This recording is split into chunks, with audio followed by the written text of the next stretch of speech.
Hey guys, welcome back to the channel. Fabrizio Romano here as always to keep you posted on the transfer market. Today guys, as usual, many updates, many news here every single day to keep you updated. Remember guys that August is here, the transfer window is entering absolutely crucial stages, so stay tuned. Subscribe to the channel, send in your comments, stay tuned because it's going to be an absolute madness from now to the end of the summer transfer window, and thanks to those who have been here every single day for every sort of news. Today, Vozinha is official to Colo-Colo, one of the faces of the World Cup, and several other stories.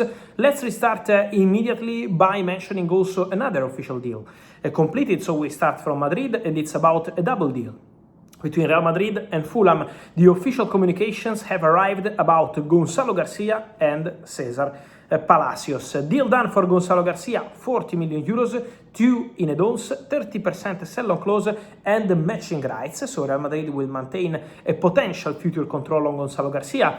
The difference from a buyback clause and matching rights is that with the buyback clause, the player has to return to the club. With matching rights, Real Madrid will always be informed if there is a proposal for the player from any other club, but Gonzalo Garcia will be free to make a decision whether he wants to return to Real Madrid or not, eventually, in the future. So new striker for Arbeloa, and also Cesar Palacios. 10 million euros, sell-on clause, matching rights, a new midfielder for Arbeloa, and also for Cesar Palacios, the same concept with matching rights for Real Madrid. So both players have signed their contracts and both moves are completed. Who is going to be the next one to leave Real Madrid? According to my information, the next one will be Franco Mastantuono. Everything is proceeding for the exit of Franco Mastantuono, who received approaches, first of all, from River Plate. River Plate wanted to bring back Franco Mastantuono to the club, wanted to close a loan deal to give him the opportunity to play in an environment he knows very well, back to Argentina, starting, be a crucial player for River Plate. But the answer from Real Madrid was, you have to stay in Europe. We want you to stay in Europe, we want you to adapt European football rather than going back to South America. And now, ahead of French clubs and Spanish clubs, there is Fiorentina. Fiorentina are one of several Italian clubs interested in the player, because several clubs have been showing interest in Franco Mastantuono, but Fiorentina are pushing to get the player on loan from Real Madrid. The conversation is now ongoing on the salary coverage, so deal on for Franco Mastantuono to Fiorentina, and could be the next one to happen in terms of exits at Real Madrid. Real Madrid will be very busy in the next days between Diomande and all the rest, but also the exits are really important at this stage of the market, and Franco Mastantuono will not be part of the Jose Mourinho squad for the 2026-2027 season, and now Fiorentina leading the race to sign him. Also, more to say on Real Madrid. Let's take a few minutes to talk about the Rodri situation. Because remember what I told you in every single day on Rodri, on every single video, I would say. Because I told you, on one side there is Real Madrid. Real Madrid are in official club-to-club talks with Manchester City. Real Madrid are talking to the agent of the player. Rodri is keen on the move, so Real Madrid are working on the Rodri deal. But why there is still no deal between Real Madrid and Manchester City? Why the deal is not closed and it's not here we go yet, or is not a done deal yet? Because Manchester City decided already last week. It was Wednesday last week, when Manchester City and Real Madrid started official talks. Since that moment, Manchester City decided to delay the conversations and not to close the deal with Real Madrid, because they wanted to wait for eventually more clubs to jump into the race for Rodri. Manchester City wanted to understand the decision of the player and wanted to understand if more clubs could join the dance. That's what I always told you.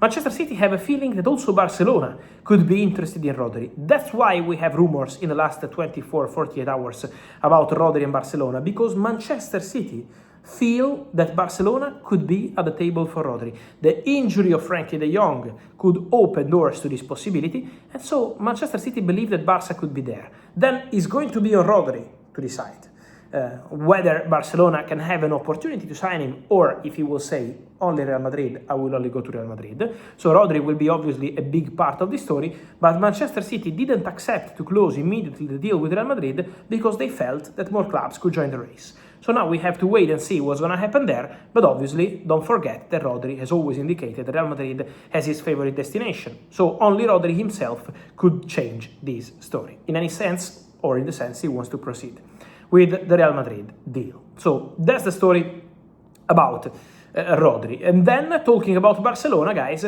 today we register the words of Ferran Torres. For the very first time since becoming the Spanish hero from the World Cup, scoring that goal against Argentina, Ferran Torres speaks. And speaking to NBC, he says, to answer about Paris Saint-Germain, he says, when top clubs like this, good teams like this, want to sign you, that's always very good. If Barcelona want to keep me, he added, it's about talking. It's all about talking. They have to show that they love me. If they love me, this is the point. And then he said, in football, you never know what happens. So Ferran Torres was not going public and saying, I'm staying at Barcelona. I want to stay at Barça. My future is at Barcelona. No. Ferran Torres was keeping all the doors open. Why? Because his agents keep talking with Paris Saint-Germain. Paris Saint-Germain are pushing on the player side. Paris Saint-Germain feel that Ferran Torres is a realistic and concrete possibility. Barcelona will only let Ferran Torres go if Ferran goes public and says, I want to leave Barcelona. If Ferran goes to Barça and says, I want a new chapter. In that case, Barcelona will not force the player to stay. Otherwise, Ferran Torres for Barça is not for sale. So this depends on the player. So Paris Saint-Germain are there and we have to follow closely this situation for sure. Then guys, more stories to mention. Exclusive update from the afternoon. Trevoh Chalobah to Como is a here we go. 30 million euros fixed fee, 6 million euros add-ons, sell-on clause also included in the agreement. Trevoh Chalobah will earn now 4 million euros net per season, and so Chalobah goes to Como. Chelsea keep working on the outgoings. Chalobah will play Champions League football at Como, and Chalobah was pushing to go to Italy already a few years ago, so it was a target for him to try Italian football, and he will do that under Cesc Fabregas at Como. And in terms of Chelsea exits, keep an eye also on Benoit Badiashile, because Napoli are genuinely interested in Badiashile. Napoli are talking to the agents of the player. Napoli are keen on the move. Then we have to understand if they can close everything on the formula. Napoli want an initial loan for Badiashile, so there will be a conversation between the two clubs about that, but Napoli are keen on Badiashile, and so Chelsea could make money from Italy in the next days and weeks in terms of outgoings. And then, just to close on Paris Saint-Germain, behind the scenes, the market is moving for Mika Godts. Because Paris Saint-Germain, after the official bid, are negotiating with Ajax, talks are ongoing also with intermediaries involved in the deal, and Paris Saint-Germain are very optimistic to close the deal for Mika Godts. The deal is well underway. On player side, it's agreed, the exclusive story is confirmed, Paris Saint-Germain are on it, now club to club with Ajax, and Ajax started considering alternatives like Noah Lang, and not only in the list for the new winger to replace Mika Godts. Guys, on this and much more, I will keep you posted in the next hours here on the channel, so stay tuned, like this video, turn on the notification bell, subscribe to the channel. See you soon.